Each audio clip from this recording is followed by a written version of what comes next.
1시간 정도 전도서 1장 해 아래 새 것이 없는가, 한 10분 정도, 4시 반 정도에서 한 10분 정도 쉬고, 그 다음에 한 1시간 정도를 전도서 9장에 대한 말씀 해서 5시 한 40분 정도 전도서 9장을 하고요.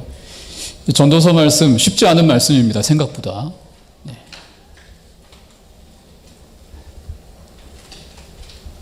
전도서 말씀이 쉽지 않은데 이 전도서 1장과 9장의 말씀을 통해서 제가 전도서 전체를, 또 전도서의 클라이맥스가 어디인지, 전도서 말씀의 클라이맥스를 소개하면서 또 적용하면서 저의 강의를 이렇게 마치려고 합니다.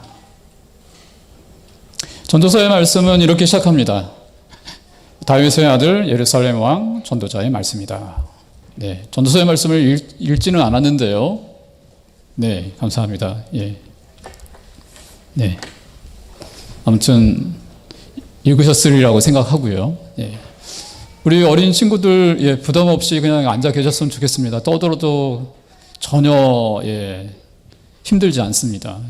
그러니까 그냥 같이 있게 해주시고, 또 귀 있는 자는 제가 어렵게 강의를 하는 거 어렵지는 않은데 다 이해하게 됩니다. 그래서 편하게, 그냥 마음 편하게 강의에 집중하시면 좋겠습니다. 전도서는 1장 1절에 다윗의 아들 예루살렘 왕 전도자의 말씀이다, 그렇게 시작합니다. 전도서의 말씀 하면은 떠오르는 사람이 있지 않습니까? 누가 떠오르죠? 그렇죠. 다윗의 아들 딱 하면 솔로몬을 의미하죠. 예루살렘 왕 다윗의 아들 솔로몬이죠. 전도서의 말씀을 솔로몬이 썼을 수도 있습니다. 전통적으로 전도서의 말씀은 솔로몬이 썼다, 이렇게 말씀을 하는데, 학자적 양심으로 정직하게 성경 그대로 이해한다면 솔로몬을 포함해서 다윗의 아들이면서 예루살렘 왕이 썼을 것이다. 그게 아주 객관적인 사실입니다. 다윗의 아들이라는 말을 할 때에는 다윗의 아들이 엄청 많습니다. 객관적으로 다윗의 아들이 많습니다. 다윗의 아들은 솔로몬만 있는 것은 아닙니다. 다윗의 아들이 많이 있고, 전도서와 같은 지혜의 말씀을 썼을 다윗의 아들은 물론 솔로몬일 확률이 99%입니다. 그러나 여기서 다윗의 아들, 그 다음에 예루살렘 왕 하면은요, 이게 범위가 엄청 포괄적이에요. 다윗의 아들은 다윗의 후손 가운데 있는 요시야 왕도 다윗의 아들이라고 합니다. 우리는 몇 대손이라고 이제 그렇게 말을 할 수 있겠지만, 구약 언어인 히브리어에서는 요시야도 다윗의 아들이고 예수님도 다윗의 아들입니다. 예수님이 예루살렘의 왕은 아니었기 때문에 전도서의 저작 범위에 들어갈 수는 없겠지만, 전도서 1장 1절에 다윗의 아들 예루살렘 왕 전도자의 말씀이다, 이렇게 말을 하면 거의 90%는 이 전도서가 지혜에 대한 말씀 속에 들어가니까 솔로몬이겠구나 하는 전통적 이해가 부합하기도 합니다. 전도서를 누가 썼을까? 하나님께서 솔로몬을 통해 쓰실 확률이 큽니다.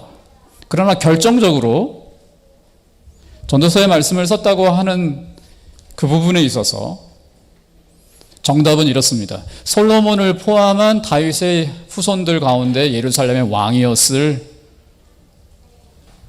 사람들, 하나님의 사람들, 그게 정답입니다.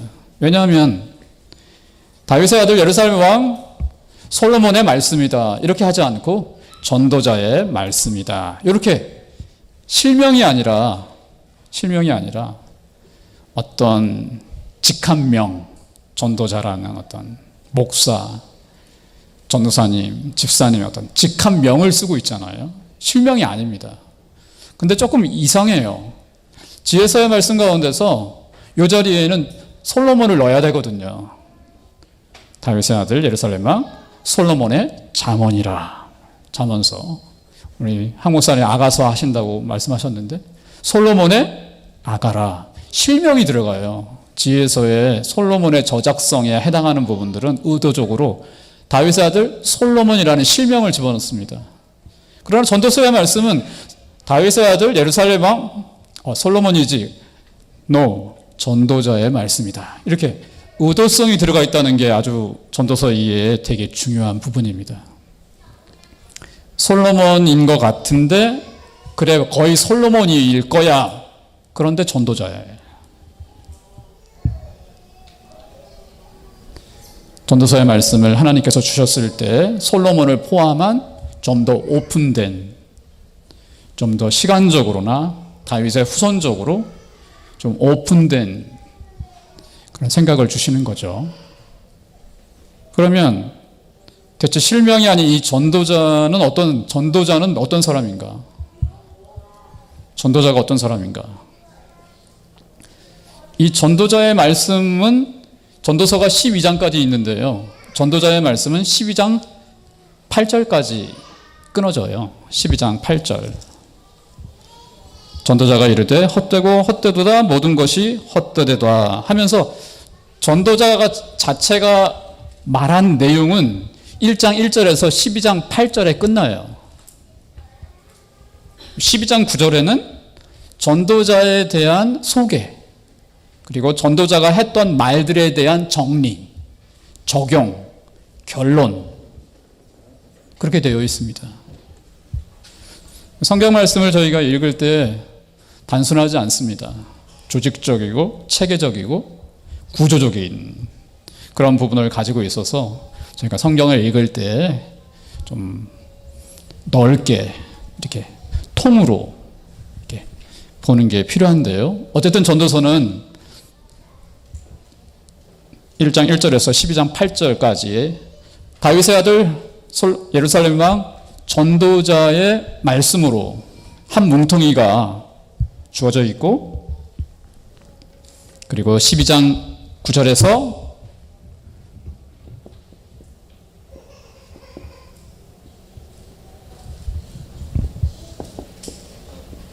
14절까지 이렇게 한 뭉텅이로 되어 있는 게 전도서입니다.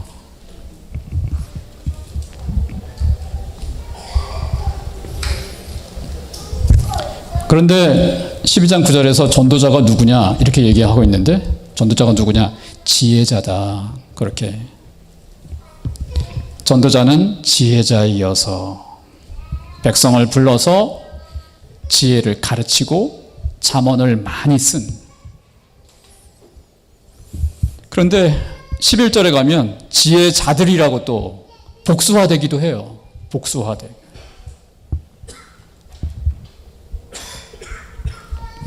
회중의 스승들이라고 복수화되기도 합니다.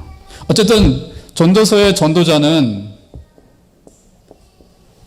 다윗의 후손님이 예루살렘 왕직을 체험한 그러한 사람이면서도 근본적으로는 지혜자입니다. 지혜자로서 지혜를 말하고자 하는 것이죠. 하나님의 지혜를 말하고자 하는 것이죠. 그러나 그 지혜도 1장 1절에서 12장 8절로 끝나고 12장 9절에서 정리됩니다. 정리되고 있는 게, 지혜자의 이 말을 정리하고 있는 게 13절과 14절이죠. 정리했습니다. 어떻게 정리했습니까? 13절. 이래 결국을 다 들었으니 하나님을 경외하고 그의 명령을 지킬지어다. 이것이 모든 사람의 본분이다. 왜냐하면, 이 생략됐습니다. 왜냐하면 하나님은 모든 행위와 모든 은밀한 일을 선악간에 심판하시기 때문이다. 하나님께서 모든 일들을 심판하시기 때문에 인간의 본분이라는 것은 하나님을 경외하는, 하나님 경외, 여호와 경외, 즉 하나님의 말씀을, 하나님의 명령을 순종하는 것이죠. 전도자가 말한 것이 그겁니다. 전도자가 뭘 말했는가? 잠언의 지혜를 말했습니다. 잠언의 지혜가 뭡니까? 잠언은 1장 7절에 하나님을 경외하는 것이 지혜의 시작이고 지혜의 본질입니다. 하나님을 경외하는 것. 하나님을 경외하는 것은 하나님의 율법의 말씀을 순종하는 겁니다. 그게 지혜다.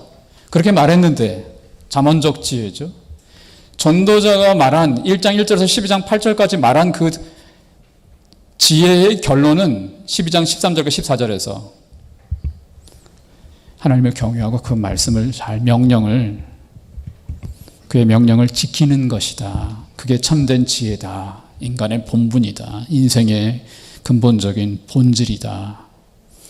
결론 짓고 있다는 게 전도서에 크게 읽으면, 그래서 12장 12절은 내 아들아, 내 아들아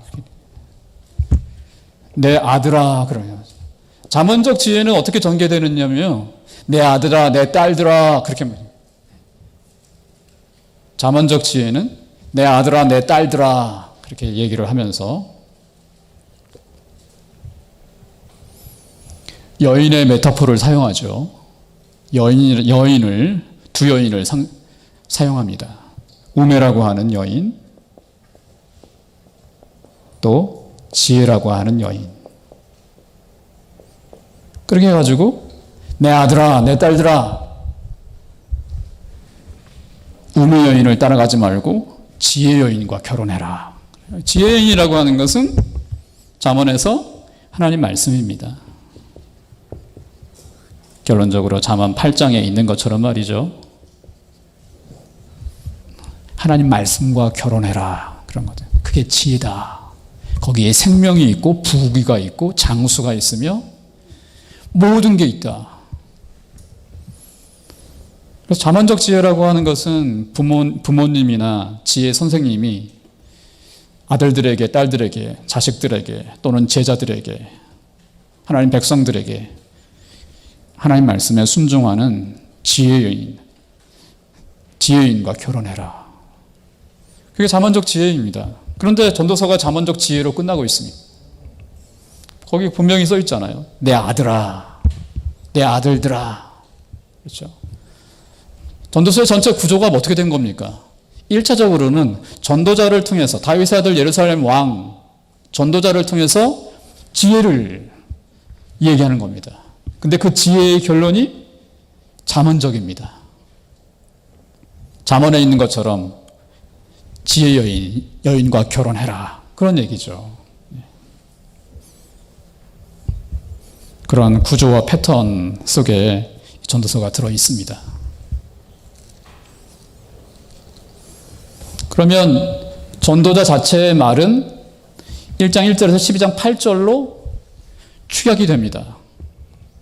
엄청난 말을 한 거죠. 그래서 1장 1절은 전도자를 소개하는 겁니다. 다윗의 아들 예루살렘 왕 전도자의 말씀입니다 하면서 소개가 들어갔습니다. 우리 한 목사님이 저를 소개하듯이 소개했습니다. 1장 2절에 전도자의 강의가 시작됩니다. 헛되고 헛되며 헛되고 헛되니 모든 것이 헛되다. 아주 강력한 강의의 시작이죠. 들어오면서부터 헛되고 헛되니 모든 것이 헛되다. 그렇게 1장 2절을 시작했습니다. 그런데 12장 8절도 그의 강의의 마지막도 똑같습니다. 12장 8절도 똑같았습니다. 그의 강의가 끝났다는 것을 의미합니다. 전도자가 이르되 헛되고 헛되도다 모든 것이 헛되도다 하면서 강의를 끝냈습니다. 그러면 그의 강의의 제목은 뭘까요? 3절입니다. 1장 3절. 해 아래에서 수고하는 모든 수고가 사람에게 무엇이 유익한가? 해 아래에서 수고하는 모든 수고가 사람에게 무엇이 유익한가? 그런 질문이기는 하지만은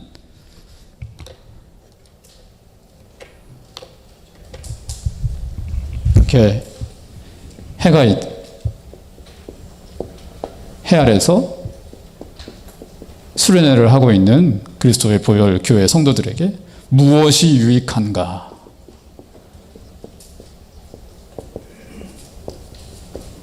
또는 이번 주 직장 다니고 학교 다니고 집에서 아이들 양육하고 살았는데 아침 먹었고 점심 먹었는데 저녁 또 먹어야 되고 내일 아침 또 일어나면 또 아침 먹어야 되고 저녁 먹어야 되고 무엇이 유익한가? 이렇게 무슨 실용적 측면에서 헤아려서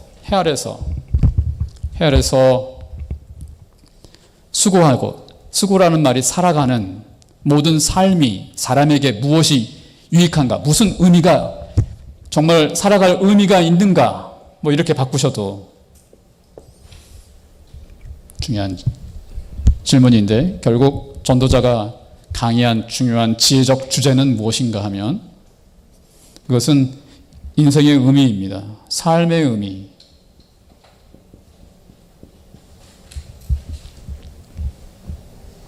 삶의 의미가 있는가?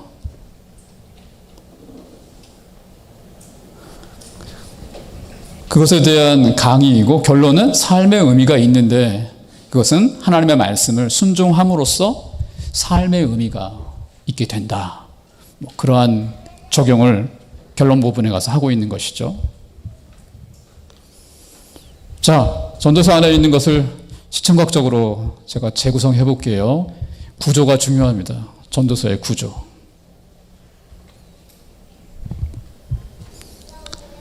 자, 황 목사님이 이 그리스도 보혈교회 수련회에서 수련회를 열었습니다. 수련회 제목이 제가 바꿀게요. 인생의 의미입니다. 전도서와 관련해서 수련회 제목이 인생의 의미입니다. 인생은 과연 살만한 의미가 있는가? 살만한 가치가 있는가? 인생의 의미에 대한 수련회를 열었습니다. 그리고 강사를 초빙했죠. 다윗의 아들 예루살렘 왕 전도자입니다. 전도자는 지혜자입니다. 인생의 의미에 대해서 정말 지혜롭게 말할 수 있는 강사를 섭외했습니다. 그쪽에 대해 책도 많이 썼습니다. 수많은 책을 썼습니다. 이분이 과연 인생의 의미에 대해서 우리에게 지혜를 전달할 수 있는 그러한 탁월한 전문가입니다. 그분을 강사로 모셨습니다. 전도서 강사죠. 그래서 들어오십시오 해서 들어온 거죠. 들어왔습니다. 자, 여기에 세워졌죠. 이분은 다윗의 아들 예루살렘 왕 전도자입니다. 저희들에게 오늘 인생의 의미가 무엇인지에 대해서 강의할 겁니다. 강의가 시작됐습니다. 딱 들어와서 하는 말이 헛되고 헛되니 모든 것이 헛되도다. 이렇게 얘기를 한 거예요. 그리고 강의를 이제 끝내고 이제 나가려고 하면서 헛되고 헛되니 모든 것이 헛되도다. 이러고 나가버린 겁니다. 그렇게 나갔는데 결론이 나왔어요. 여러분 잘 들었죠? 아들들, 딸들이야 잘 들었죠? 이 전도자가 한 말이 뭐였습니까? 하나님을 경외하고 하나님 말씀을 지키면서 살라고 한 것. 여러분 잘 알아들었죠? 1장 3절부터 12장 7절까지는 하나님을 경외하고 하나님 말씀을 지키며 살라고 하는 말을 뱅뱅 돌리거나 또는 반복해서 전도자가 한 말씀입니다. 그런데 그의 강의의 시작이 헛되고 헛되니 모든 것이 헛되다. 시작과 마지막이 헛됨이에요.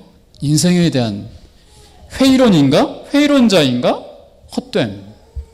인생은 헛되다? 결론이 나왔네. 시작도 헛되고 끝도 헛되고. 그러면 인생의 의미는 살만한 가치가 없는 거네. 헛되네. 헛됨. 들어올 때부터 헛되고 헛되니 모든 것이 헛되도다. 무슨 불교에서 나왔나? 네. 헛되도다. 그리고 갈 때도 헛되다. 인생의 의미가 헛되다고 그러는데 어떻게 이 결론과 연결이 될 수 있나? 예, 그런 간극을 메꿔야 되겠죠. 전도서를 읽으면서. 전도서의 말씀이 되게 쉽지 않습니다. 고도의 지혜를 요구합니다. 전도서를 읽을 때 그러면 이렇게 툭 던진 전도자의 이 말, 헛되고 헛되니 모든 것이 헛되다 라고 하는 그 헛됨의 의미를 아는 것이 전도서의 말씀을 이해할 때 아주 관건입니다. 중요한 부분입니다. 헛되다는 말이 뭔가? 헛되다. 헛되다 하면 피상적으로 들어오는 말이 부정적이잖아요. 일단 헛되다. 인생은 헛되다. 해 아래서의 삶이 헛되다. 뭐 이게 긍정적인 겁니까? 다 헛되다. 부질없는 짓이다. 다 헛되다. 그런 이미지로 또 사전적으로 다가오잖아요. 그렇죠? 인생이 헛된데 무슨 의미를 찾고 뭘 그런다. 네가 시작과 결론을 헛되다고 했는데 뭐 더 논할 게 뭐 있나. 그렇죠? 자기의 시작과 결론이 헛되다고 하면은 인생을 논할 게 뭐 있어. 인생은 헛된 건데 그 헛된 인생을 뭐하러 살아요? 뭐하러 논의를 해요? 헛됨의 의미가 그런 의미가 아닐 거라는 것을 말씀해 주고 있는 것이죠. 헛됨이라고 하는 전도서에서의 헛되고 헛되니 그 헛됨의 의미가 더 이상 인생을 논의할 가치가 없는 덧없음, 헛됨, 그게 아니라는 해석적, 합리적 의심을 하게 되는 것이죠. 전도서에서의 헛됨이 무가치하고 쓸모없고 살만한 가치가 없는 헛됨을 의미하지 않는다는 것을 인식하게 됩니다. 성경의 언어를, 단어를 이해할 때는 단어의 의미는 항상 무엇이 결정하는가 하면 사전적 의미가 결정을 하는 것이 아니라 문맥이 의미를 결정합니다. 문맥. 헛됨이라고 하는 의미를 결정하는 것은 문맥입니다.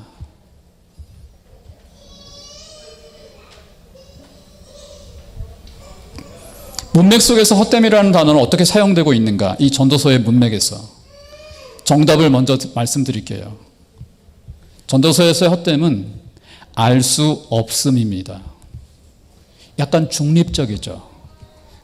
그러나 알 수 없다는 것 자체가 부정적인 뉘앙스를 갖고 있습니다. 그러나 헛됨이라는 말이 약간의 부정적 뉘앙스를 가지고 있지만 100% 헛되다 하는 그러한 뉘앙스를 갖고 있지는 않습니다. 알 수 없음. 그래서 뭡니까? 알고 싶어. 그런 뉘앙스. 알 수 없네. 알 수 없는 것으로 그냥 포기해버리는 게 아니라 알고 싶어. 인생은 알 수 없는 것 같아. 인생의 의미를 알 수 없는 것 같아. 알 수 없으니까 알고 싶어 하는 거죠. 인생의 의미를 알게 하는 지혜를 전도자가 말하려고 하는 겁니다. 헛됨, 알 수 없어. 알 수 없어. 참 알 수 없네. 일어나고 있는 이 현실들이 참 알 수 없네. 알 수 없어. 아무리 알려고 해도 왜 이러한 일들이 일어날까? 알 수 없네. 알 수 없어. 그런 알 수 없음에 대한 것은 회의주의와 자포자기가 아니고 절망이 아니고 그냥 아유 내려놓는 것이 아니고 알 수가 없네. 왜 이런 일들이 일어났지? 알고 싶네. 알고 싶네. 그런 의미입니다. 여기에서의 헛됨은. 그래서 거기서부터 해 아래에서 살아가는 인생에 무엇이 유익한가? 질문이 그 다음 절에 나오잖아요. 1장 3절에. 해 아래에서 살아가는 우리의 삶에 무엇이 유익한가? 무슨 의미가 있는가? 알고 싶어! 이런 얘기죠. 그게 헛됨의 의미예요. 알고 싶어, 알고 싶어. 이 땅에서 살아가고 있는 인생에 어떤 의미가 있는지 알고 싶어, 알고 싶어. 그 얘기예요. 그리고 끝날 때 알고 싶어, 알고 싶어. 알았어요, 이제. 12장 8절에서. 그 인생의 의미를 아는 겁니다. 그리고 퇴장하는 거죠. 그런 구조입니다, 전도서가. 그래서 중요한 헛됨의 의미를 말씀드렸습니다. 알고 싶어입니다. 인생의 의미를 알고 싶어. 해 아래서 왜 이런 일들이 일어나는지에 대해 알고 싶어. 그거죠.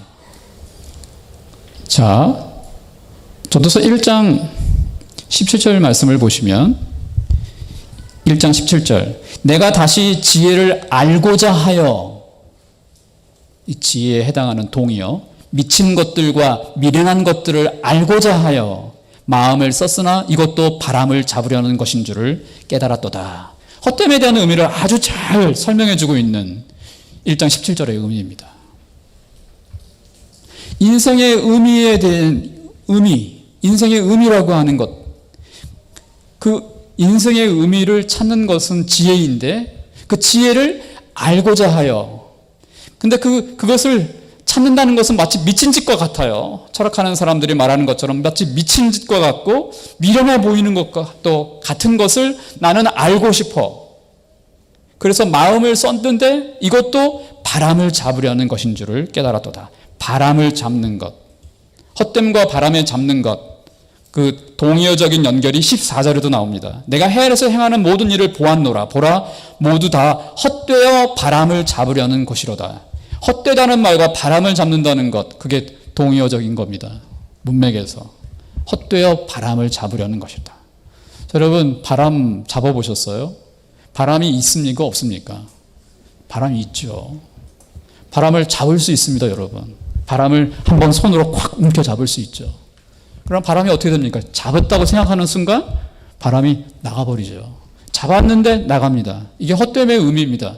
인생의 의미를, 헤아려서 살아가는 인생의 의미를 알았다고 생각하는 순간 알 수가 없는 거예요. 알았다고 생각했는데 알지 못하는.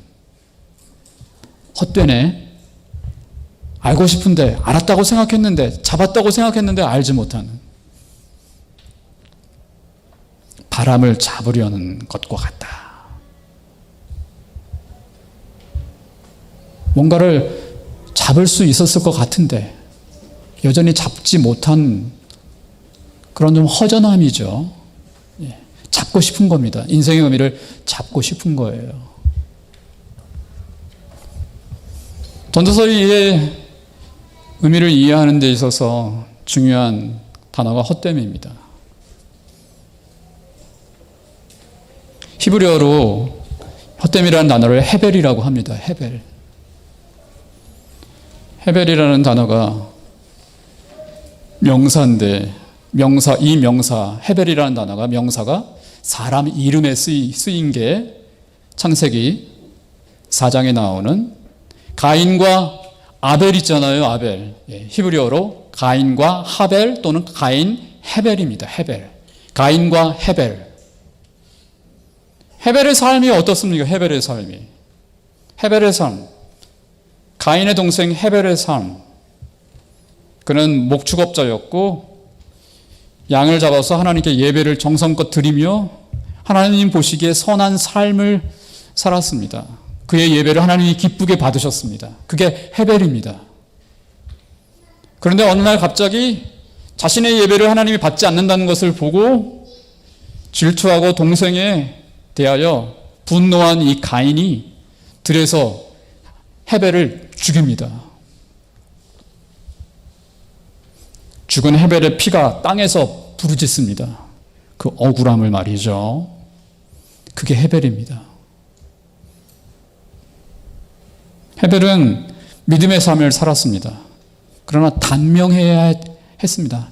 현실은 가인이 장수하고 하나님을 그렇게 잘 예배했던 그 헤벨은 단명했습니다. 살해됐습니다. 형에게. 아이러니하게도 성경에 등장하는 첫 번째 단어 헤벨이 거기에 사용되고 있다는 것을 보시면 전도서에서의 헤벨이 무엇을 또 의미하는지를 연결짓는 데 도움이 됩니다. 헤벨과 같은, 가인의 동생 헤벨과 같은 삶이에요. 믿음으로 살았는데 자만에서 말하듯이 믿음의 삶, 하나님을 경외하는 삶, 말씀을 순종하는 삶은 장수와 생명과 부귀, 영화와 복을 누려야 하는 것이 잠언적 지혜의 중요한 방향입니다. 그런데 헤벨은 단명했습니다. 장수하지 못했습니다. 하나님을 바르게 예배하고 하나님을 기쁘시게 하는 삶을 살았음에도 그는 단명했습니다. 그냥 힘없이 들에서 형에게 살해됐습니다. 이거 뭐지? 헤아려서 일어난 이 현실이 무슨, 가인과 에벨, 그 헤벨의 삶이 무슨 의미가 있는 거지? 무슨 의미가 있는 거지? 헤벨의 삶이 무슨 의미가 있는, 여러분이 헤벨이라면 무슨 의미가 있는 거지? 헤벨의 삶이 무슨 의미가 있나? 우리가 동생 죽이고 가인의 성을 쌓고 가인의 문화를 이루면서 해리포터와 같이 무슨 마크를 받아가지고 사람들이 죽이지 못하게 가인을 죽인 자는 7배의 복수를 받도록 하나님의 보호장치를 또 해준 이 가인의 삶. 헤벨은 뭐지? 헤벨의 인생은 뭐지? 헤벨의 인생은 뭔가? 헤벨은 무엇이 유익한가? 헤벨은 그렇게 왔다가 그렇게 가는 무슨 의미가 있는가? 헤벨의 의미가 뭔가? 헛됨이죠. 가인의 동생 아벨의 이름 자체의 의미가 헛됨입니다. 헛됨. 거기에서 헛됨, 부정적입니까? 아벨의 삶이 부정적입니까? 그렇게 단언하실 수 있습니까? 예수님께서 순교자를 말할 때 아벨부터 스가랴까지 언급될 때 중요한 이름으로 언급되는 게 가인의 동생 아벨인데 그의 삶이 헛됨입니다. 100% 네거티브합니까? 있을 필요가 없는 삶을 그가 살았습니까? 그건 아니지 않습니까? 헤벨을 생각하십시오. 헛되고 헛되니 헛되고 헛되다를 생각하실 때 전도서에만큼은 아벨을 생각하시면 됩니다. 그의 삶이 헛된가? 그렇지 않다는 것이죠. 그럼 뭐지? 무슨 의미가 있지? 알고 싶어. 아벨의 삶의 의미를. 그때 던지는 게 헤벨입니다. 헛됨이라는 단어죠. 전도서에서의 헛됨의 단어는 그 의미입니다. 뭐지? 내가 믿는 것과 일어나고 있는 현상 사이에서 알고 싶어. 왜 해 아래에서 이런 일들이 일어나고 있는지 알고 싶어. 그게 헤벨입니다. 헛됨이라는 단어의 중요한 사용이죠. 번역이 헛됨으로 되었기 때문에 헛됨이라고 생각하는데 제가 바꿔서 얘기를 한다면 알고 싶어, 정말 알고 싶다. 해 아래에서 일어나는 인생살이들의 그 의미를 정말 알고 싶다. 그러면서 시작하는 것이고 그러면서 끝나는 거예요. 전도서 읽기에 각도를 바꾸셔야 됩니다. 좀 더 긍정적으로, 부정적인 게 아니고 각도를 바꾸셔서 특별히 넌 크리스천의 삶이 아니라 불신자들, 하나님 없는 사람들의 삶에 대한 인생의 의미를 말하고 있는 것이 아니라 그들도 물론 포함하지만 믿음으로 살아가고 있는 아벨과 같은 삶의 의미가 어디에 있는가? 아벨이 살았던 삶의 현실, 그 삶에 무슨 의미가 있는가? 그런 각도로 이 전도서의 말씀이 진행되고 있습니다.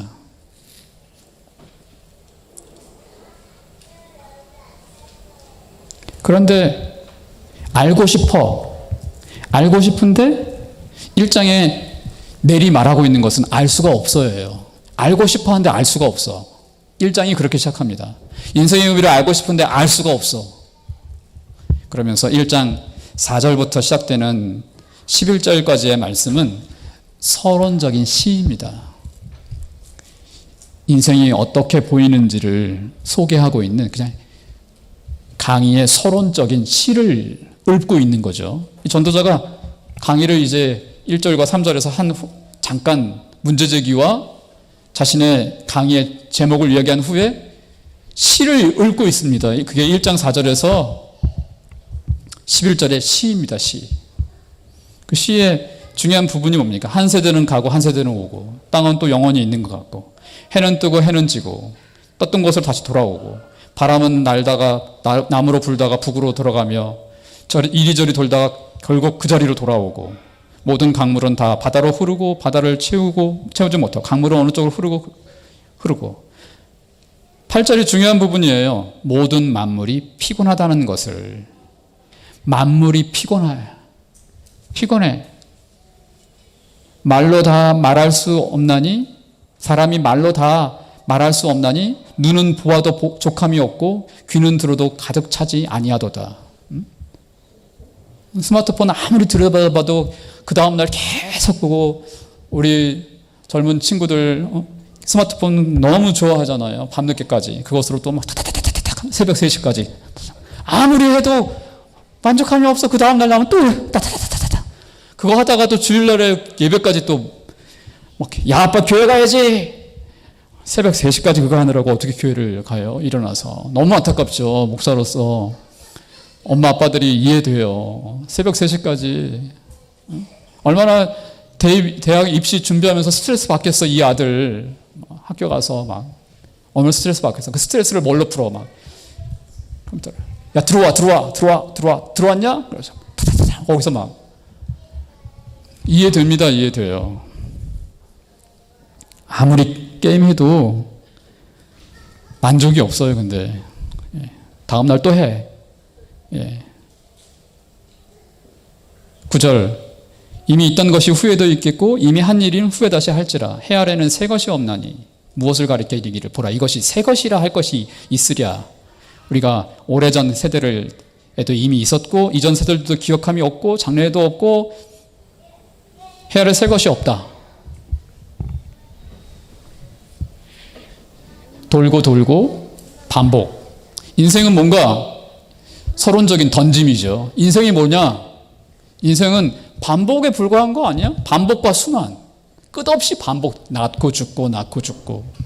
아침밥 먹고 점심밥 먹고 내일 또 먹고 모레 또 먹고 또 메뉴만 달라지지. 먹어야 돼. 한 끼를 먹었든 세 끼를 먹었든 계속 먹어야 돼.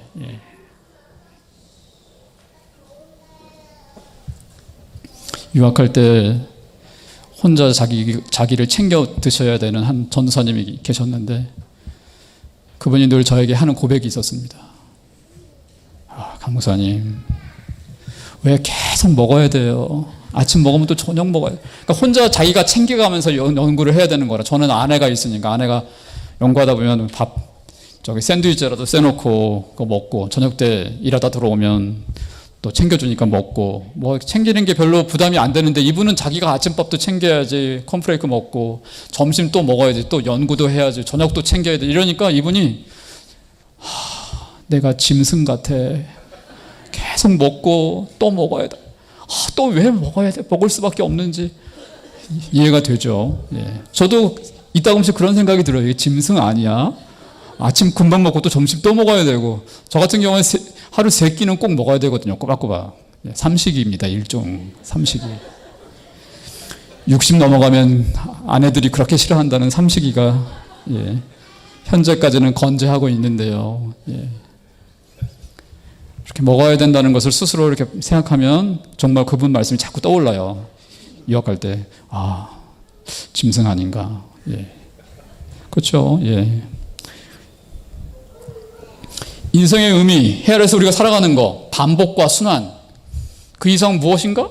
이렇게 도전적인 질문을 하고 있는 것인데 거기에 하나 결정타는 뭐냐면 해 아래 새 것은 없어. 그냥 다 반복과 순환일 뿐이야. 이런 거지. 해 아래 새 것이 없어? 자, 이 새 것이라고 하는 그 새 것의 의미, 헌 것은 뭐고 새 것은 뭐냐? 되게 중요한 의미를 담고 있습니다. 새 것. 새 것이 없다? 새 것이 없다. 여기의 의미에는 인생의 의미를 상당히 부정적으로 내리고 있는데요. 그냥 이렇게 사는 거야, 인생이라는 게. 새 것이 없다. 하나님의 일하심이 없어. 이거하고 똑같은 것이죠.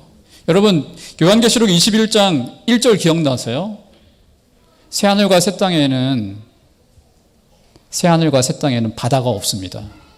그리고 요한계시록 21장 좀 내려가면 하나님께서 보라 내가 만물을 새롭게 하노라. 만물을 새롭게 하시는 분 하나님이시죠. 새 것이라고 생각하는 거 이사야서 65장에도 나옵니다. 새 하늘과 새 땅. 새 것.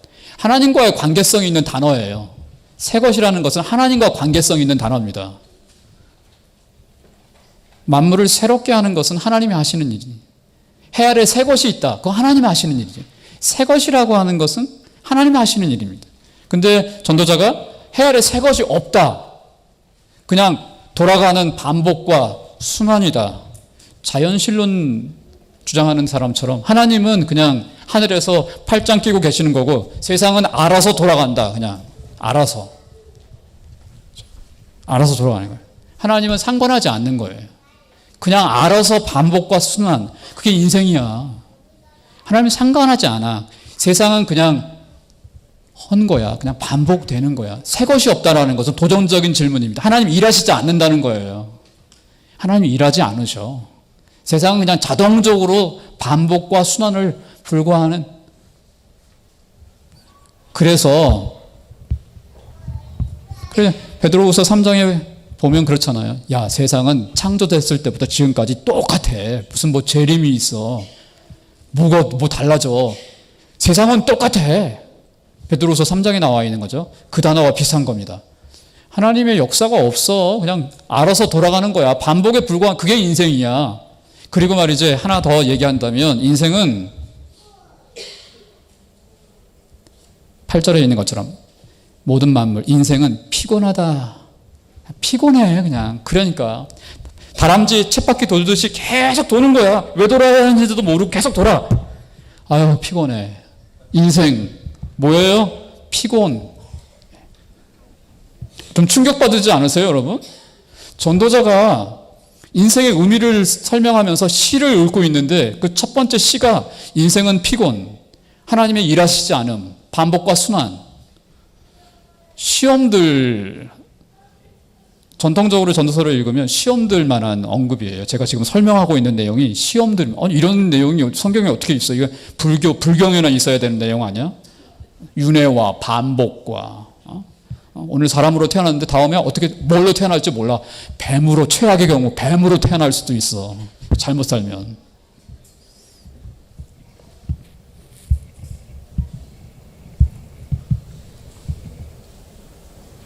인생의 의미를 지혜서에는 항상 대조를 가지고 말씀을 전개한다는 것을 기억하셔야 됩니다. 대조. 우매 여인의 말이 있고 지혜 여인의 말이 있습니다. 너 그 중에 어떤 걸 선택할래? 선택의 여지를 부여하고 있는 게 잠언적 지혜예요. 너 그쪽으로 우매 여인 따라가면 너 죽어. 너 죽어. 지혜 여인을 따라가서 그쪽 지혜 여인과 결혼하면 너 거기에 생명과 명예와 영광과 부귀와 영화가 있어. 전도서의 시작은 인생은 피곤해. 인생은 반복과 순환이야. 하나님 아무것도 안 하셔. 그래서 새 것이 없어.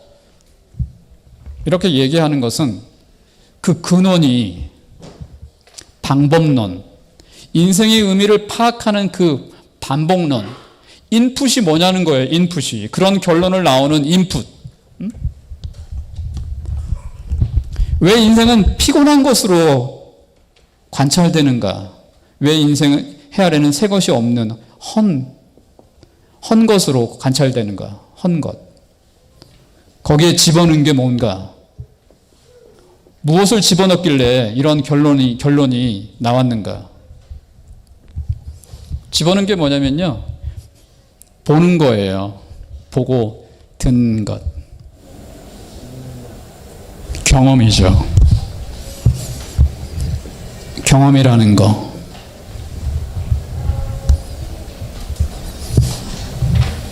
또 자신의 자율적인 생각과 관찰 이런 걸 집어넣으면요 인생은 그냥 피곤할 뿐이에요. 자, 예를 들어 볼게요. 1장 12절 말씀을 한번 보십시오. 나 전도자는 예루살렘의 이스라엘 왕이 되어 마음을 다하며 지혜를 써서 하늘에서 행하는 모든 것을 연구하고 살핀즉 이는 괴로운 것이니 하나님이 인생들에게 주사 수고하게 하게 하신 것이라. 1인칭, 나 전도자는 1인칭으로서 자신의 마음과 자신의 지혜를 써서 모든 일을 연구해서 인생의 의미를 살폈습니다. 그런데 결론이 뭐냐? 괴로움이에요. 인생이라는 건 괴로움. 인생이라는 것은 하나님께서 수고하게 한 것에 불과하다. 인생은 수고, 인생은 괴로움. 14절에도 내가 해 아래 생하는 모든 일을 보았노라. 자, 보고, 살피고, 자율적 지혜와 관찰과 생각, 연구, 모색이에요. 내가 보는 것이 전부죠. 내가 보고 연구했어. 인생이 뭔지. 그런데 그 인생은 하나님이 그냥 냅다 일만 하게 하게 한 게 그게 인생이야. 보라, 다 헛되어 알지 못하는 바람을 잡으려는 것이로다. 인생을 알지 못하게 되는 것이죠. 15절, 구부러진 것도 곧게 할 수 없고 모자란 것도 셀 수 없다. 구부러진 인생, 현실적으로 구부러진 것들, 뭐가 구부러졌겠어요? 불이죠. 죄인이 죄인으로서 판결받고 죄인이 아닌 사람이 무죄하다고 판결받아야 되는데 죄인이 무죄하고 무죄한 자가 죄가 있게 되는 이런 걸 뭐라고 해요? 구부러진 거잖아요. 구부러진 거. 이 사람 눈에는 구부러진 것을 곧게 할 수가 없어요. 현실적으로. 구부러진 것이 곧게 할 수가 없어요. 곧게. 똑바로. 구부러진 현실을 하나님은 곧게 하시지 않는다는 것이죠. 모자란 것이 무엇이 모자란 것인지도 모르고 모자란 것 자체를 셀 수도 없는 그러한 현실. 16절 내가 내 마음속으로 말하여 이르기를 보라 내가 크게 되고 지혜를 더 많이 얻었으므로 나보다 먼저 예루살렘에 있던 모든 사람들보다 낫다 하였나니 내 마음이 지혜와 지식을 많이 만나보았습니다. 16절 내가 다시 지혜를 알고자 하여 미친 것들과 미련한 것들을 알고자 하여 마음을 썼으나 이것도 바람을 잡으려는 것인 줄을 깨달았도다. 지혜가 많으면 번뇌도 많으니 지식을 더하는 자는 근심을 더하느니라. 18절 지혜가 많으면 번뇌가 많아요.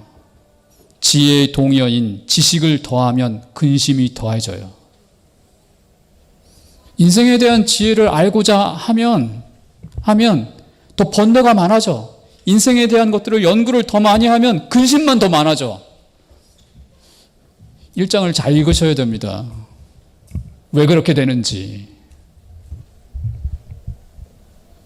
잠언에서의 지혜는 그런 지혜가 아니에요. 잠언에서의 지혜 여인은 하나님 말씀으로 하나님 그 지혜가 더해지면 생명을 얻고 그 지혜가 더해지면 부귀와 행복한 삶을 얻고 지혜는 긍정적인 것이지 지혜가 많아져서 번뇌가 많아져요? 하나님 말씀을 더 많이 많으면 번뇌가 많아지고 지식을 더하면 근심이 더 많아져. 하나의 역설이잖아요. 역설. 잠언적 지혜가 아니라는 것을 말하고 있는 것이죠. 그럼 무슨 지혜예요? 자기 지혜죠. 자기 지혜. 잠언에서 말하는 자기가 스스로 지혜롭다고 말하는 자, 그게 가장 어리석은 자죠. 잠언에서 말하는 어리석음이 뭡니까? 자기가 스스로 지혜롭다고 말하는 자. 자기 스스로의 지혜로움을 가지고 인생을 바라봐요. 자기의 경험을 가지고 인생을 바라봐요. 그러면 인생을 알 수 있을까요? 헛된, 헤벨. 알 수가 없다는 거예요. 자기의 경험과 연구를 통해서 본 인생은 알 수가 없어. 뭔가 알 것 같은데 알 수가 없어요. 피곤할 뿐이에요. 바람을 잡는 것과 같아요.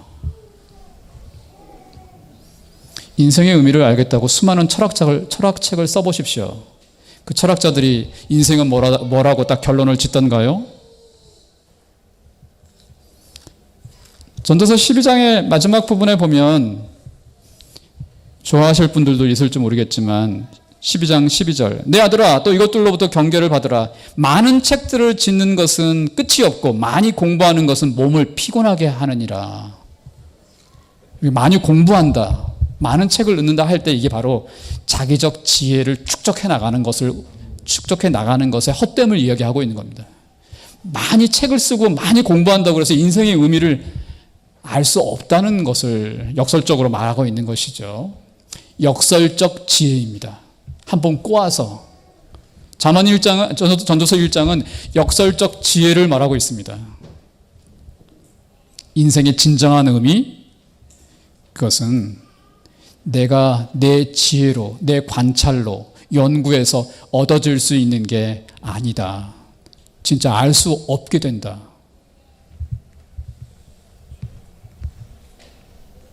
강력한 도전입니다. 내 인생을 내가 창조자가 되어서 마치 자기 인생을 자기가 다 의미를 알고 자기가 아는 것처럼 다 컨트롤할 수 있다고 생각하는 그 사람은 인생을 알았다고 생각했을 때 정말 인생을 모르는 것이죠.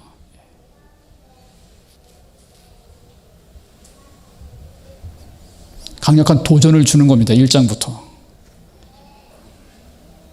인생을 알고 싶어. 정말 알고 싶다면 너 중심의 그러한 인생에 대한 의미, 관찰, 그걸 포기해야 한다는 것들을 도전하는 것이죠. 그것이 2장에 계속되고 있어요. 2장에 계속. 2장에 이 사람이 인생의 의미를 알고 위해서 마치 솔로몬의 그림을 보듯이 하고 싶은 모든 것을 다 하는 거죠. 마음껏 마셔보고 마음껏 먹어보고 많은 여인과 살아보고 에덴 동산과 같은 그러한 동산도 만들어보고 자기가 마치 창조주의 역할을 하는 것처럼 자기 중요한 건 1인칭 내 지혜죠. 내 지혜. 2장을 읽어보시면 자기 지혜밖에 없습니다. 내 지혜로는 인생의 의미를 알 수 없다는 것을 강력하게 도전하고 있는 것이죠. 그런데 이 시대에도 내 지혜로 인생의 의미를 결정해 가려고 하는 유명한 사람들이 있습니다. 그래서 오늘 잠깐 하나 소개해 드리고 브레이크를 잠깐 가져보려고 하는데요. 이분을 잠깐 소개해 드리고 잠깐만 혹시 가능하신가요? 어디? 네. 조던 피터슨이라는 사람이죠. 네. 전 잘 모르는데 딸아이가 소개하면서 알게 된 책인데요. 조던 피터슨의 의미의 지도라는 그러한 책입니다. 요즘 젊은이들에게 very 많이 핫하고 많이 읽어지는 아주 두꺼운 분량의 책입니다. 인생의 본질을 잃어버린 시대의 삶의 의미를 찾아주는 책이라고. 삶의 의미. 그래서 The Maps of Meaning이라고 인생의 의미를 찾는 지도예요. 인생의 의미를 찾아주는 거죠. Architecture of the Belief. 자신의 믿음을 또 조각해 가는 엄청난 분량의 책입니다. 이 책이 예수님에 대한 예수님 말씀으로 시작해서 도마 복음으로 끝나요. 역설적이게도 이 책을 토론토에서 또 하버드에 교수를 했던 분인데 예수님으로 시작해가지고 도마 복음으로 끝나요. 이 책이. 근데 이 책에서 이분이 말하는 인생의 의미가 뭐냐? 인생의 의미는 네가 결정하는 거야. 네가. 너에게 인생의 의미가 있어. 너의 개성, 네가 생각하는 거, 그게 인생의 의미를 결정짓는 거야. 뭐가 제일 나쁜 사람인 줄 알아? 그런 인생의 의미를 결정하지도 않고 포기하고 살아가는 사람들, 그 사람들이 가장 나쁜 놈들이야. 이렇게 마무리를 그렇게 하고 있어요. 인생의 의미를 찾지도 않고 인생의 의미를 포기해버리고 살아가는 사람들, 이게 인간의 문명을 가장 저해하는 인간들이라고 저분이 말하면서 어떻게든 모든 인생들이 자신의 각자의 인생의 의미를 조각하고 의미화하면서 살아야 한다는 이 시대의 다원주의적인 그런 생각을 아주 잘 표현하는데 그렇게 그냥 했으면 좋겠는데 거기다 예수님을 끼어들여서 예수님을 자기의 인생을 가장 잘 조각한 대표적인 인물로 왜곡해서 소개하고 있어요. 이분이. 시작이 예수님이고 자기가 어떻게 신앙을 떠나게 되었는지 그 과정을 이제 간증으로 하면서 소개하고 있는데 예수님이 자신의 인생의 의미를 조각한 가장 영웅적인 인물로 조각하면서 동화복음을 그런 식으로 또 적용하면서 끝내고 있는 보면서 아주 살떨리는 책이었죠. 전부 완독하지는 않았습니다. 어쨌든 인생의 의미를 자기가 결정하고 만들어가는 거, 그것이 이분이 말하는 건 뭐냐면 어떠한 현실적 어려움이 와도 이겨낼 수 있는 그 파워와 능력은 예수님처럼 자신의 인생의 의미를 부여해서 그 자신이 생각하는 살고 싶은 삶, 만들고 싶은 세상, 그걸 꿈꾸면서 노력하면 어떤 어려움도 이길 수 있다. 조던 피터슨의 얘기입니다. 그런데 그런 꿈을 꾸지 않는 친구들, 인간의 문명을 타락시키는 친구들이다. 최악의 친구들. 남의 인생도 망가뜨리고 인간의 문명을 망가뜨리는 최악의 인간들. 그 인간들이 뭔가 인생의 의미를 찾으려 하지도 않는 사람들. 이분이 그렇게 써놓고 있습니다. 자기가 그렇게 해서 천하를 얻는 줄 모르겠지만 예수님이 말씀하신 것처럼 자기의 인생을 잃어버리는 것이죠. 인생의 의미는 저렇게 찾는 게 아닙니다. 그게 전도서 1장에서 말하고자 하는 바입니다. 인생의 의미는 내 관점과 내 동굴에서 발견되어지는 게 아닙니다. 인간이 생각한 그 동굴 속에서, 그 동굴 안에서 바라보면서 그 현상적으로 일어나는 것을, 피곤해, 반복과 순환에 불과해, 하나님은 아무것도 없어, 신은 없어, 그냥 반복과 순환일 뿐이야. 그는 인생의 진정한 의미에 나아갈 수 없다는 얘기를 하고 있는 것입니다. 우리가 그리스도인이면서도, 우리가 주님을 믿고 하나님을 믿으면서도 우리에게 일어나는 수많은 현실들을 1인칭적인 관점에서, 내 자율과 지혜적인 관점에서 자꾸 해석하고 딜링하고 분석하고 의미를 결정하려고 한다면 그런 실수에도 나아갈 수 있다는 것을, 그런 도전을 주시고 있는 말씀이 이 말씀입니다.